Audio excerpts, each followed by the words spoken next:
Rosebud is the sled. The thing I was most upset.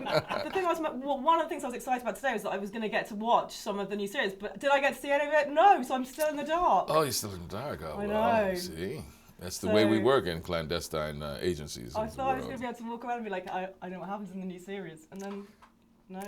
Well, it's the intrigue. It's the intrigue of how what we perceive to be reality isn't always what the reality is. So now all I have to go on is I had to look online and Google and see what everyone's, kind of saying and all. Well, I can tell you this: I start in Moscow, and I meet Jack in South America, where our two missions merge into one. And the intrigue of conspiracy and the politics of South America leads us down a path where one thing just leads to another, a domino effect of peeling away an onion. Like the layers of an onion, you realize what is perceived as reality isn't really what is happening. And we find out exactly what is behind the scenes and behind the conceit and ideas of a political movement. Because I actually watched the first series quite recently. I was a latecomer, and luckily no one spoiled it for me, so I got to watch it all and enjoy it. But we kind of like your character. We don't know at the beginning. We don't really know much about Greer, and then we kind of like it gets revealed a lot. And towards the end of the series, we get to know quite a lot of his backstory. Right. So, kind of going into this one, I guess we kind of know him a bit better. Well, what happens after the first year? You realize that James Greer, who's kind of wondering if his best days are behind him, because he, out in the field as an officer, was reprimanded for some of his actions, and he's brought back to the CIA headquarters. But because he hooks up with Jack Ryan kind of reinvigorates who he is as an officer, and by chance we foil this plot of this major terrorist, and it then puts me back in line. It puts me back in a position that I want to be. And we begin this season with me as Deputy Chief of Station in Moscow. And that is a pretty high position, especially in an intelligence agency, and especially in Moscow, especially in a time like now. And because of something, a lead that I have there, it takes me to South America. And at the time, I don't expect to see Jack Ryan, and our paths cross again. Because also, that their relationship obviously changes a lot during the first season. They're sort of unwilling partners almost at the beginning, right. And then their relationship grows. Do we see a lot of change in that in the second season? Well, no. You see, you start to realize that their friendship, that they're working together, has built their friendship, and friendship is always tested, and it's tested to see whether or not that. You will be there for someone in their worst moments, and then you also realize that they are men of their convictions, and so they're going to act on those convictions, and then you put in moments where you have to make a choice. Are you going to be a friend? Are you going to act on your convictions and live up to what you believe in? And that's tested in the second season. Like, what will I do for Jack, and what will Jack do for James Greer? And you learn something about James Greer in the second season, that once again, his personal life is at stake. Are his best days behind him? And once again, Jack reminds him of the convictions of what we believe in, and is as a friend is there for him even more than an officer. Like, I imagine one of the good things as well about doing this show is the fact that there is so many, you travel so much. It's like, I think the last one there was like bits in London, or Paris. Oh yes. You kind of get to move around. Is that an interesting part of the role? That is one of the best things about the role. One of the best things about the job. In the past 2 years, I have lived in, and it's not just a visit. It's living in these countries. From Morocco and Montreal and Paris and Moscow, London, Colombia. And then, New York and Washington, D.C. too. So it's been wonderful to travel the world and also act with some of the best company of actors from around the world. We have actors from Chile and Venezuela and from Colombia, from Germany, from Turkey, from France, from England, from all over. So it's been really wonderful to work with a company of actors. It's like those old movies where they say an international story with a cast of international stars. It's really, it really makes you understand that we are a part of a world community, and how fragile that can be, and also how interconnected we are, and how positive that can be also. You know, that as I was saying just this morning, how we can look to the better angels in ourselves when you see the humanity in another person. And I think really a lot of times people think stories about the intelligence agencies are the opposite of that.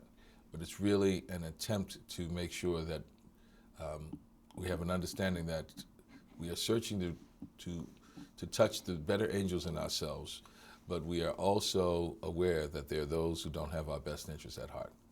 And we have to protect ourselves from the people that do not have our best interests at heart so that we can get to that better part of our humanity. And that's what I like about the role. That's what I like about the show. You know, it shows you the technical side of the clandestine work of intelligence officers, but at the same time, you marry that with how that affects people personally, the work that who they are, and how it affects people that they are trying to protect. Also, and you say about that international cards and stuff. I mean, I always think that in my job, because we get to travel a bit, you actually spend time with the people you work with in a different way as well. Absolutely. Which in other people who just go 9 to 5 and then go home at night, they don't get to see that side of people. So is there also that element of a family base, I guess, where you're with each other in the day filming, then you're eating together in the evenings, and you're you go to a country and you're living there, you know, for 3-4 months. You get to see a part of the country that most of the times that if you're just on holiday and just come as a visitor, you never get to see. You see how people. That's what culture is. That intersection in life. You know how a people, you know, deal with life itself. That literal intersection is culture. And so you see how their culture deals with death, how their culture deals with birth, love. Cuisine is actually an expression of, you know, the improvisation, you know, of how you take the elements of the ingredients that you have to the natural world around you, and you put it together in a way that not only provides sustenance, but actually can bring some entertainment to the idea of breaking bread together. And so that's what culture is, you know. And as an artist, and you know, even on a television show, you are trying to give a forum to that culture of how people intersect with life, you know. And that's the thing that is precious about the journey that we're on. And then what happens is there's the technical side of protecting that, and that's where the intelligence agencies and the officers come in, where they're saying they're those that do not have our best interests at heart. And so we want to protect that humanity, that culture, as we're perceived. And we also have to protect ourselves, because the politics of how that power of the intelligence officer and the clandestine work that we do, how it can be manipulated. And that's sort of the stories that we deal with this year, of how can politics be used as a weapon, be weaponized, and how the whole cultures and humanities are can be victimized with that power, as we've seen throughout, you know, our history, and that it is a fragile thing, and that people who are in a position of vulnerability have to be empowered so they can be protected. And now, you know, if you're playing in a film, you're a character for 2 hours, and then you're someone else. No, and, right. And as a viewer, you see it, and you can kind of see that person. Okay, they were that last time. It's very easy, I think, as a viewer, to then put them into this new character. But when you're someone for like 6-7 seasons that someone's really attached to and gets really into, right. And then the next time they see you, that, you know, you're something else. How easy is it to create like a completely new character, and how do you sort of, you know, how do you switch from one to the other when it has been like a really long time? Do you have to literally, you know, sort of have a little funeral for that character? Oh, yeah. Like, okay. I've done that with characters. You know, I've you know, literally cried as if I'm putting them to bed. I'm saying goodbye to them. Thanks for the time that we shared together. But acting for me is the closest thing to it is psychology. It's the study of human behavior. So when you come to a character, it's really seeing all the influences of that character's life and the relationships that they have, and all the elements that brought them to where they are in the story that we're telling. So you have someone like Greer, the interesting parts to play on it and pull on it. How often do we see an African American intelligence officer? How often do we see an African American Muslim, a practicing Muslim in the American CIA office? Bilingual, multilingual, which is my best acting because I'm the worst at languages. But yet James Greer is perfect. He speaks, Russian. Spanish, I'm gonna try, and French, and so you see elements of a new character that is so totally different than someone I played before, like Bunk on The Wire, or someone I'm playing now, Willie Loman, Death of a Salesman here in London. It is a study of human behavior, and what you find in the stories and the way you differentiate between characters is creating someone unique to who they are and their experiences. And so that's the thing that makes it fun for an actor, and hopefully differentiates the characters for the audiences. And you mentioned Death of a Salesman. How important is it for you to kind of get back into theatre as well in between? And what you said this has been one of your most challenging roles. Absolutely. Death of a Salesman is the American Hamlet. It is that Mount Everest when it comes to the canon of English dramatic characters and roles, and it has been the challenge of a lifetime and the honor of a lifetime, because it puts me in the company of actors who have done the role before. It's a special journey to be on. I've never had anything challenge me as much. And then I do theater because the key to my career has always been to keep it as diverse as possible. So I try to do the trifecta every year: television, film, and theater. So. And right now, this convergence this fall has been great. I'm on stage at the Piccadilly Theatre doing Death of a Salesman here in London, while Jack Ryan premieres all over the world on television. And then, I have 2 films coming out this year, Clemency and Burning Cane, which are going to both be here at the London Film Festival. So it's a real vital and productive time for me right now. And how have you found having London as your sort of second home for a bit? Oh, I love it. I love London. London is one of the great cities, and I came here 40 years ago as a kid, and inspired me to be the actor that I ultimately became. I didn't know you could be a professional actor until it really solidified it for me. As a teenager, I came here and went to the RSC. I'll never forget, I saw As You Like It with Kate Nelligan. I saw Yul Brynner on the West End and The King and I. And I knew then that it wasn't something that I was just interested in, that I could pursue it as a career. And to come back 40 years later and finally make my West End debut has been very special. Have you taken on any of our traditions yet? Have you found yourself getting some Britishness? Oh yeah, I have to stop myself from putting on an accent. I'm like hello everyone. Two blokes walking through Trafalgar Square. One of them say and so and that's really offensive, and so I have to stop myself. But I always want to be someone's mate. So but. I love tea. I think tea is very proper. Saying proper is proper. I love the culture here. I love the fact that people go to theater here in London the way we watch television in the United States. I love that. And the fact that I'm doing both is great. Then you get to see your old TV pal Megan on our TVs every day. Oh yes, yes, Megan, who is my TV daughter, traveling the world is great. I actually think she's a wonderful actor, and I know it may break protocol or whatever, but I would hope that she gets back to doing some acting.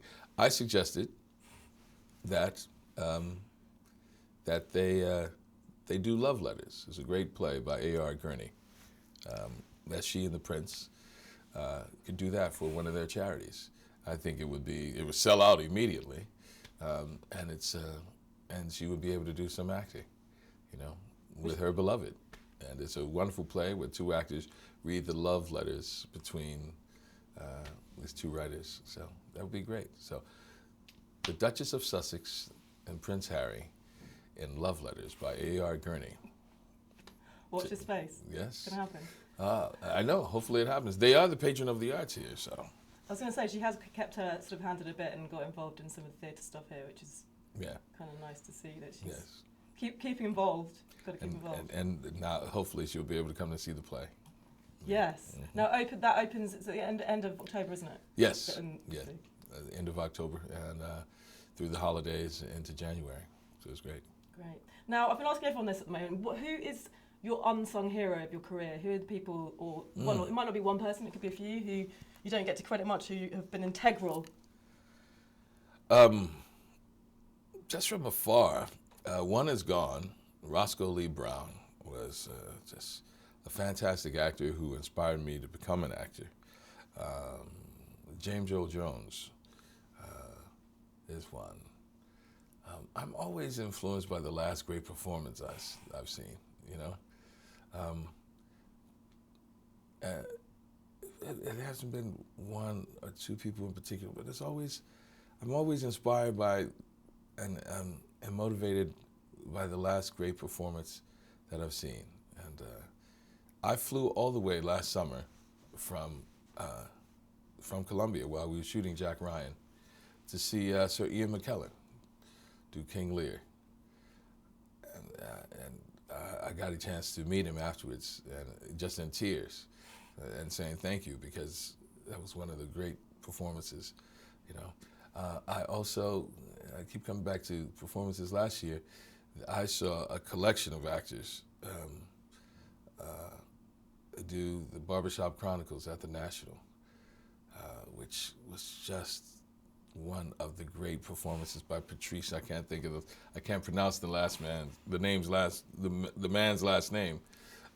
Patrice gave one of the great performances that I've ever seen.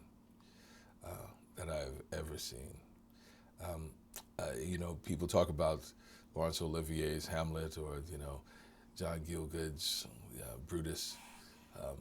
Patrice in Barbershop Chronicles it's going to be one of the famous and famed performances at the National Theater. And so those are the people that influence me. I also love writers.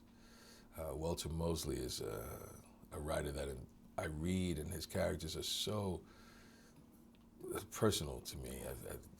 I feel like I know them. I inhabit them. When I'm reading his novels, I'm reading one now, The Long Fall.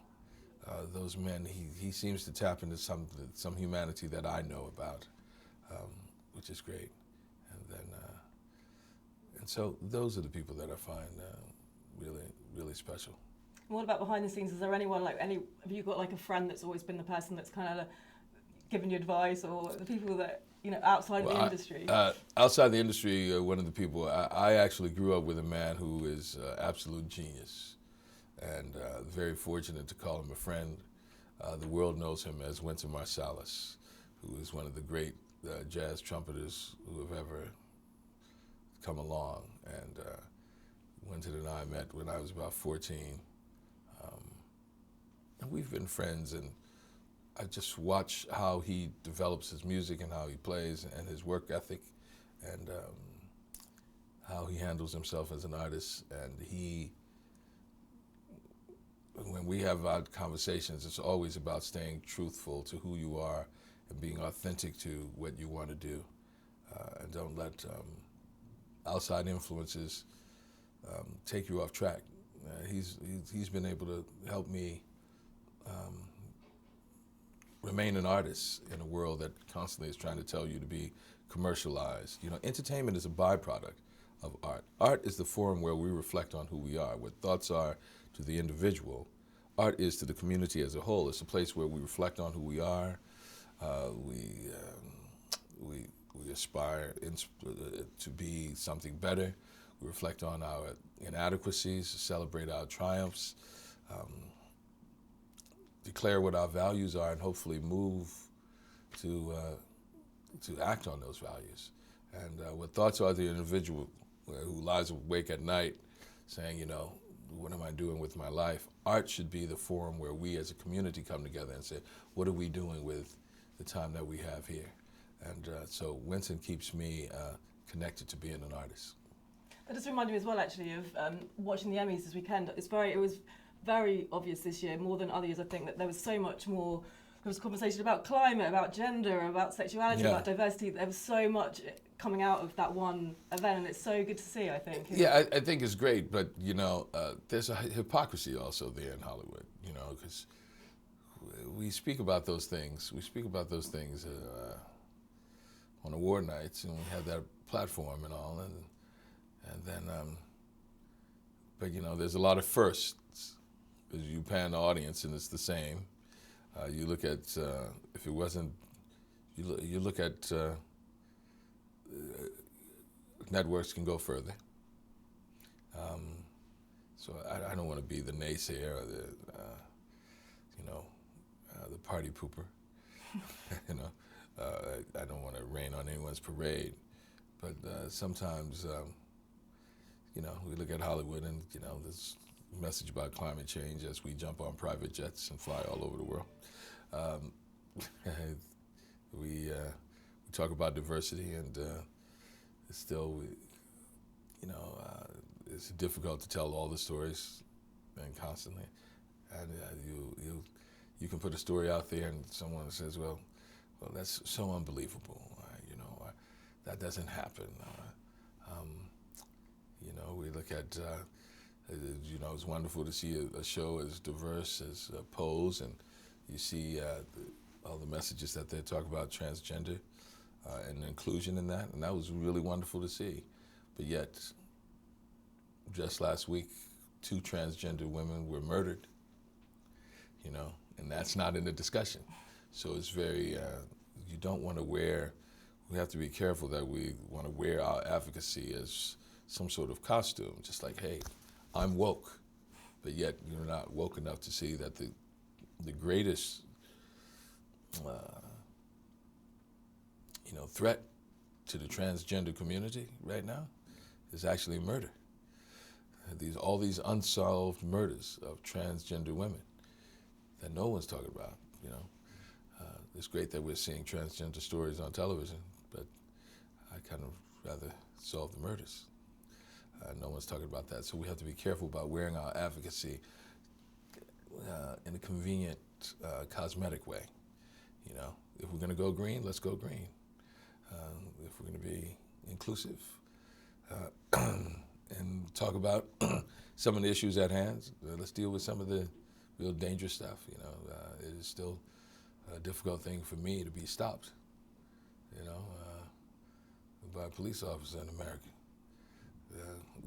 One of the most dangerous moments for a black man is being stopped by a police officer in America.